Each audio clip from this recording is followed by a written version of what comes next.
अहमदनगर जिल्ह्यातल्या संगमनेर येथील एका मुलीचा विवाह झाल्यानंतर तिचं कौमार्य सिद्ध झाल्याने तिला जात पंचायतीच्या दबावामुळे तिच्या नवऱ्याने सोडून देण्याची घटना घडली होती। ही घटना मीडिया समोर आल्यानंतर ह्या घटनेबाबत पोलिसांनी चौकशी सुरू केली।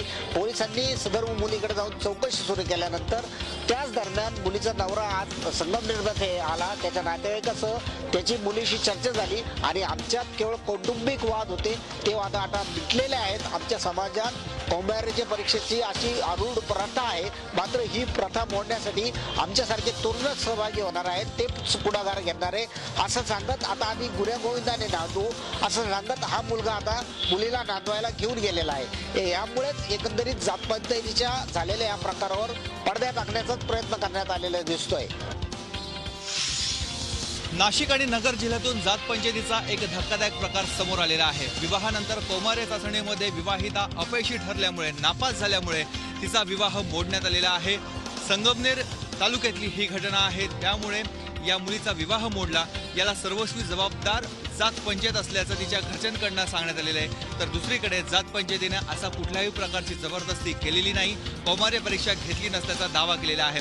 एकंदरीतच दावे प्रतिदाव्यामुळे आरोप प्रत्यारोपामुळे एक संसार उद्ध्वस्त झालेला आहे। त्यामुळे सरकारने याची गंभीरतेने दखल घ्यावी आणि जे कोणी याच्यामध्ये दोषी असतील तर त्यांच्यावर कारवाई करावी। त्याचबरोबर या मुलीला सुखी संसार करण्यास पाठवावं अशी मागणी नाशिकमधून होते। सुरुवात केली की काय अशी मनाला नक्कीच जागा आहे, कारण जळगाव जिल्ह्यातील खडसे समर्थक आमदार आणि खासदारांनी आज मुंबईमध्ये प्रदेशाध्यक्ष रावसाहेब दानवे यांची भेट घेतली। यामध्ये हरिभाऊ जावळे, स्मिता वाघ, राजू भोळे तसंच खासदार ए.टी. पाटील हे सुद्धा होते। खडसे यांना ज्या प्रकारे वागणूक मिळत आहे त्याबद्दल त्यांनी नाराजी दानवे यांच्याकडे व्यक्त केल्याची सूत्रांची माहिती आहे। मात्र हे कुठलेही दबाव तंत्र नसून जळगाव जिल्ह्यातील पक्ष बांधणी संदर्भात बैठक असल्याचा दावा प्रदेशाध्यक्ष रावसाहेब दानवे यांनी केला आहे। महसूल मंत्री एकनाथ खडसे यांच्या विरोधात विरोधक दिवसेंदिवस आक्रमक होताना दिसत आहेत। काल राष्ट्रवादी काँग्रेसच्या शिष्टमंडळाने राज्यपालांची भेट घेऊन खडसे यांची मंत्रिमंडळातून हकालपट्टी करण्याची मागणी केली। तर आज काँग्रेसचे प्रवक्ते सचिन सावंत यांनी राज्यपालांना पत्र लिहिलं आहे। राज्यपालांनी खडसे यांना मंत्रिपदाची पद आणि गोपनीयतेची शपथ दिली आहे, मात्र या शपथेचाच भंग खडसेंनी केल्याचा आरोप काँग्रेसने केला आहे। महसूल मंत्र्यांनी पुण्याची जमीन खरेदी करण्यापूर्वी महसूल अधिकाऱ्यांनी MIDCच्या अधिकाऱ्यांची मंत्रालयात बैठक बोलवली होती। मार्च महिन्यात ही बैठक झाली आणि 28 एप्रिलला पुण्यातील भोसरी MIDCतील जमीन खडसे यांच्या नातेवाईकांनी खरेदी केली। हा माहितीचा आणि पद आणि गोपनीयतेच्या शपथेचा भंग असल्याचा आरोप आणि दावा काँग्रेसने केला आहे आणि याच आधारे राज्यपालांनी खडसे यांची मंत्रिपदावरून हकालपट्टी करावी अशी मागणी केली। त्याच्यासाठी केरळ हायकोर्टाच्या फुल बेंचने दिलेल्या निकालाकडे काँग्रेसने राज्यपालांचं लक्ष वेधलंय। केरळमध्ये असा प्रकार झाला त्यावेळेला कोर्टाने ही शिक्षा ही कारवाईस पात्र असल्याचं म्हटलेलं आहे आणि या शिक्षेचे अधिकार कारवाईचे अधिकार राज्यपालांना असल्याचा निर्वाळा केरळ हायकोर्टाने दिला होता। त्याच्याच आधारे आता काँग्रेसने खडसेंवर कारवाई करण्याची मागणी केली आहे। डॉक्टर नरेंद्र दाभोळकर यांच्या हत्येप्रकरणी सीबीआयला महत्त्वाचे धागेदोरे हातात लागले आहेत। याच आधारे सीबीआयनं पुण्यामध्ये सारंग अकोलकर आणि पनवेलमध्ये वीरेंद्रसिंग तावडे या दोघांच्या घरावरती आणि कार्यालयावर छापे टाकलेले आहेत। या दोघांचाही सनातन संस्था आणि हिंदू जनजागृती या संस्थेची संबंध असल्याचे बोललं जाते। सीबीआय सूत्रांनी दिलेल्या माहितीनुसार या दोघांचाही संबंध दाभोळकर यांच्या हत्येशी आहे, कारण दाभोळकरांची हत्या करण्याआधी ही हत्या कशी करावी किंवा कसा प्लान आखावा यामध्ये यांची महत्त्वाची भूमिका आहे असं सीबीआयच्या सूत्रांनी सांगितलेलं आहे। सीबीआयने यावेळी ठोस पुराव्यांच्या आधारे हे छापे टाकलेले आहेत असं सीबीआयचं म्हणणं आहे। आणि हे संपूर्ण छाप्यामध्ये नेमकं सीबीआयला काय सापडलेलं आहे, कुठले धागेदोरे सापडलेत आणि या दोघांचा नेमका काय सहभाग आहे, या सर्वाचं एक बंद लिफाफामध्ये मुंबई उच्च न्यायालयामध्ये सीबीआय अहवाल सादर करणार आहे। तोतया पोलीसप्रमाणे आता तोतया TC ही समाजात फिरत आहेत। त्याचा प्रत्यय ठाणे स्टेशनला आला। ठाणे स्टेशनला जवळपास 5.5 ते 6 लाख लोक रोज प्रवास करत असतात आणि अशा गजबजलेल्या स्टेशनच्या इथे एका 15 वर्षीय मुलीला पास विचारणं आणि पास दाखवल्यानंतरही तिला खेचत स्टेशन बाहेर नेणं हा प्रकार घडलेला आहे। हा खूप धक्कादायक प्रकार आहे, गंभीर प्रकार आहे। या प्रकारावर त्या मुलीने पुढे येऊन तक्रार दाखल केलेली आहे। आणि त्याचा रेल्वे पोलीस तपास करत आहेत. पण एकंदरीतच असे तोट्या TCचे प्रकार समोर आल्याने एकंदरीतच महिला वर्ग इथे सुरक्षित आहे की नाही असा प्रश्नचिन्ह निर्माण झालेला आहे. त्या मुलीने पुढाकार दाखवत या पूर्ण प्रकारावरती प्रकाश टाकलेला आहे. त्या मुलीची अपेक्षा आहे, त्या घरातल्यांची अपेक्षा आहे की अशा तोट्या TCवरती कडक कारवाई केली पाहिजे, तरच एक ह्या पूर्ण समाजावर त्याच्या अशा गोष्टींवर वचक बसू शकतो. परंतु एकंदरीतच सुरक्षा विषयात जर बातचीत केली तर त्या ठिकाणी CCTV नव्हते, त्यामुळे तो त्या CCTVमध्ये कॅच झाला नाही. एवढा परिसर हा गजबजलेला असतो तरीही CCTV नाही, ही खंत प्रत्येकजण व्यक्त करतोय. एकंदरीतच पोलिसांनी आपली कारवाई करून तोट्या TCला पकडलं तरी CCTV इथे असणं खरंच गरजेचं आहे. राहुल गांधी यांना काँग्रेसचे अध्यक्ष करण्याचा आता कामकाज सुरू करण्यात आलेलं आहे. लवकरच काँग्रेसची कार्यकारिणी समितीची बैठक होणार आहे आणि या बैठकीमध्ये राहुल गांधी यांना अध्यक्षपदाची धुरा सांभाळावी लागणार आहे. या बैठकीमध्ये 10,000 संपूर्ण कार्यकर्ते दिल्लीमध्ये हजर राहणार आहेत. सर्वात महत्त्वाचं म्हणजे की आता UPच्या निवडणुका डोळ्यासमोर ठेवून राहुल गांधी यांच्या हातामध्ये नेतृत्व सोपवण्याची हालचाल केली जात आहे. जुने आणि नवीन अशा प्रकारचा वाद सुद्धा आता काँग्रेसमध्ये सुरू झालेला आहे. कारण नवीन आलेल्या कार्यकर्त्यांनी राहुल गांधी यांचं नाव पुढे करण्यात आलेलं आहे, तर राहुल गांधी यांच्यामुळेच पराभव झालेला आहे असं काही ज्येष्ठ नेत्यांचं सुद्धा म्हणणं आहे. त्यामुळे जुन्या आणि नव्यांच्या वादामध्ये राहुल गांधींची नियुक्ती होते का हे पाहणं गरजेचं आहे. येत्या 2-3 दिवसांमध्ये मुंबईतल्या म्हाडांच्या घरांची लॉटरी निघणार असून 970 घरांसाठी ही लॉटरी काढली जाणार आहे. तसंच मुंबई शहराप्रमाणेच आता मुंबई उपनगरातील जुन्या इमारतींचाही 33/7 योजनेअंतर्गत पुनर्विकास करण्याचा प्रयत्न केला जाणार असल्याची माहिती गृहनिर्माण मंत्री प्रकाश मेहता यांनी दिली आहे. यासाठी राज्य सरकार धोरणात्मक निर्णय जाहीर करणार असून उपनगरातील जुन्या इमारतींचा प्रश्न यामुळे मिटणार आहे. 33/7 ही योजना मुंबईप्रमाणेच ठाणे आणि कल्याण डोंबिवलीतही लागू करण्याचा विचार राज्य सरकारचा आहे. राज्याच्या 10 प्रमुख शहरातला प्रदूषणाच्या पातळीचा अभ्यास नागपूरची नेरी संस्था करणार आहे. मुंबई, पुणे, नाशिक, नागपूरसारख्या शहरांचा यात समावेश आहे. नेरीसोबत IIT मुंबई ही संस्था देखील यात सहभाग देणार आहे. फक्त अभ्यास न करता या प्रदूषणावर कशी मात करता येईल यासंबंधीचा अहवाल देखील नेरी राज्य सरकारला देणार आहे. रस्ता दुभाजकांवर ठराविक झाडं लावून या माध्यमाने वायू प्रदूषण करता येईल, कमी करता येईल का याचा अभ्यास देखील या माध्यमाने नेरी करणार आहे. माजी मंत्री छगन भुजबळ यांची 32 एकर जमीन गोवर्धन गावातून आता जप्त करण्यात आली आहे. ही जमीन शासनानं त्यांच्या MET या संस्थेला दिलेली होती.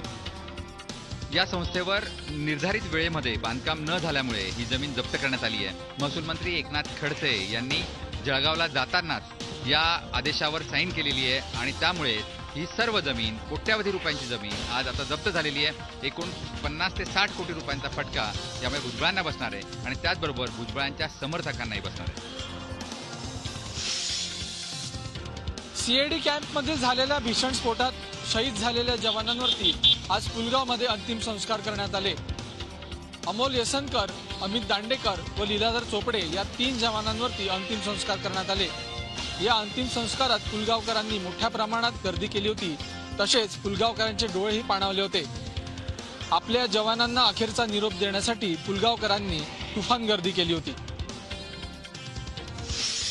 पिंपरी चिंचवडच्या निगडी परिसरात अज्ञातांनी 20 ते 22 चारचाकी गाड्यांची तोडफोड केल्याची घटना घडली. ही घटना मंगळवारी रात्री उशिरा पोस्ट ऑफिस परिसरात घडलेली आहे. पोलिसांनी या प्रकरणी अज्ञातांविरोधात गुन्हा दाखल केला असून या घटनेचा तपास सुरू केलेला आहे. पोलिसांनी परिसरातील सर्व CCTV फुटेज चेक केलेला आहे, पण या CCTV फुटेजमधून म्हणावे असे धागेदोरे मिळाले नसल्यामुळं पोलिसांनी अज्ञातांविरोधात गुन्हा दाखल केला असून या घटनेची सखोल चौकशी निगडी पोलीस करत आहेत.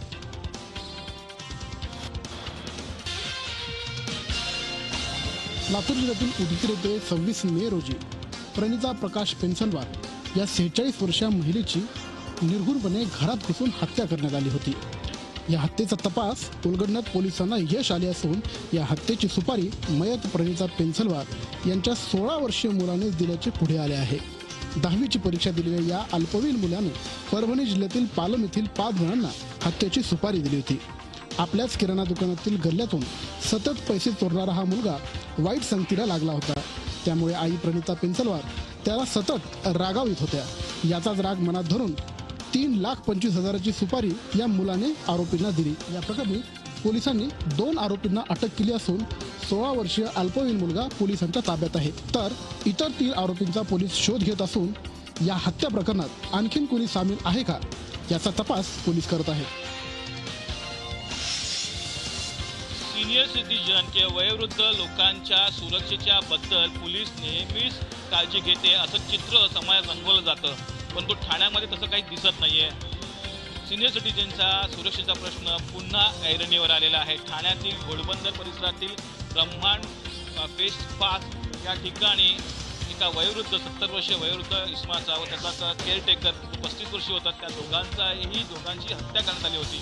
एकंदरीतच ह्या हत्येच्या पाठचा उद्देश काय होता, चोरीचा उद्देश होता का काही खाजगी उद्देश होता, ह्याचाही आता पोलीस तपास करतायत। एकंदरीतच या सर्व घटनेमुळे ठाणेकर सर्व आदरलेले आहेत, कारण घरात घुसून हत्या झालेली आहे। आता पोलीस कसं पावलं उचलतात ह्याकडे सर्वांचं लक्ष लागलं आहे। पैशांचा पाऊस पडतो असं सांगत रत्नागिरीतल्या काही व्यक्तींना एका भोंदूबाबा आणि त्याच्या टीमनं तब्बल 25 लाख रुपयांना गंडा घातलाय। हा भोंदूबाबा काही दिवस मंडणगडमध्ये वास्तव्याला होता आणि हा सगळा प्रकार मंडणगडमध्ये एका राजकीय पुढाऱ्याच्या बंगल्यामध्ये घडल्याची चर्चा सध्या जोरदार सुरू आहे। या ठिकाणी असणारे रत्नागिरीचे सुधाकर सावंत यांची या भोंदूबाबाबरोबर ओळख झाली आणि त्यानंतर 25 लाख रुपये घेऊन या आणि मी त्यामुळे पैशाचा पाऊस पाडून दाखवतो असं सुधाकर सावंत यांना सांगण्यात आलं। त्यामुळे सुधाकर सावंत यांनी 25 लाख रुपये घेऊन फेब्रुवारी 2016 मध्ये मंडणगड घातलं आणि मंडणगडमध्ये एका राजकीय पुढाऱ्याच्या घरामध्ये हा सगळा विधी करण्याचं निश्चित झालं। त्यानंतर सुधाकर सावंत आणि त्यांच्याबरोबर असणाऱ्या टीमच्या हातामध्ये नारळ, फुलं आणि कापूर देण्यात आलं आणि त्यांना 60 फुटापर्यंत चालत जाण्यास या भोंदूबाबाने सांगितलं। जशी सुधाकर सावंत यांची पाठ फिरल्यावर या भोंदूबाबानं त्या ठिकाणचे असणारे 25 लाख रुपये घेऊन त्या ठिकाणून पोवारा केला। सुधाकर सावंत यांनी 25 लाख रुपये मिळावे यासाठी अथक प्रयत्न केले, मात्र त्यांच्या प्रयत्नांना यश न आल्यामुळे त्यांनी अखेर मंडणगड पोलीस ठाण्यात घातलं आणि या विरोधात गुन्हा दाखल करण्यात आलाय। या संदर्भात पोलिसांनी 2 आरोपींना अटक केली असून त्यांना 11 दिवसांची पोलीस कोठडी मिळाली आहे। कर्जमाफीसाठी शेतकऱ्यांचं सलग 3ऱ्या दिवशी आंदोलन सुरूच राहिलं। आजच्या आंदोलनात शेतकरी आक्रमक झाले, त्यांनी बँकेला टाळे ठोकलं आणि बँकेतील सर्व अधिकाऱ्यांना आतमध्ये कोंडून ठेवलं। अखेर बँक नमली, शेतकऱ्यांनी तुर्तास आंदोलन मागे घेतलंय। मात्र येत्या 15 दिवसात कर्ज देण्याची अंमलबजावणी झाली नाही तर शेतकरी पुन्हा आक्रमक होणार असा इशारा शेतकरी नेत्यांनी दिलाय। शहरामध्ये पुणे मुंबई राष्ट्रीय महामार्ग क्रमांक 4 वर पुसगाव टोल नाका सेंटर पॉईंट या ठिकाणी जो मार्ग आहे त्याच्यावरती वेगवेगळ्या अपघातामध्ये मागील वर्षभरात 17 जणांना आपले प्राण गमावे लागले आहेत, तर 50हून अधिक जण या ठिकाणी जखमी झालेले आहे। आणि हे जे अपघात होतात या अपघाताला प्रामुख्याने कारणीभूत आहे ते या ठिकाणी असलेले NH4 या हॉटेलला ST महामंडळाने जो बस थांब्याचा परवाना दिलेला आहे त्याच्यामुळे या ठिकाणी सुमारे 500हून अधिक बसेस ये जा करत असतात आणि यामुळे या मार्गावरती कुठल्याही प्रकारची सुरक्षा व्यवस्था अस्तित्वात नाही आणि हेच प्रामुख्याने येथील अपघाताचे कारण आहे। आणि यामुळेच आज लोणावळा शहरामध्ये लोणावळेकरांच्या वतीने जोरदार आंदोलन करण्यात आले। सुमारे 1.5 तासाहून अधिक या ठिकाणी रस्ता रोको करण्यात आला। अखेर MSRDC, IRB त्याचप्रमाणे ST महामंडळाच्या वरिष्ठ अधिकाऱ्यांना या ठिकाणी येऊन या आंदोलनकर्त्याची भेट घ्यावी लागली आणि पुढील 8 दिवसामध्ये या ठिकाणी आपण योग्य ती कारवाई करू असे आश्वासन या सर्व अधिकाऱ्यांच्या वतीने देण्यात आले।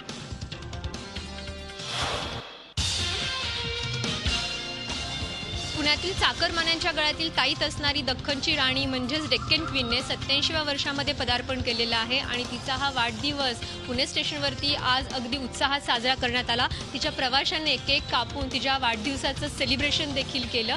दररोज हजारो चाकरमानी या रेल्वेने पुणे मुंबई पुणे असा प्रवास करत असतात, त्यामुळे या रेल्वेशी त्यांचं एक वेगळंच नातं जुळलेलं आहे आणि या रेल्वेचा प्रवास भविष्यात देखील असाच सुरू राहावा अशा शुभेच्छा या निमित्तानं या चाकरमान्यांनी व्यक्त केल्या। तन्मय भटने केलेल्या शेरेबाजीमुळे मंगेशकर कुटुंबियांनी आपली तीव्र नाराजी व्यक्त केलेली आहे।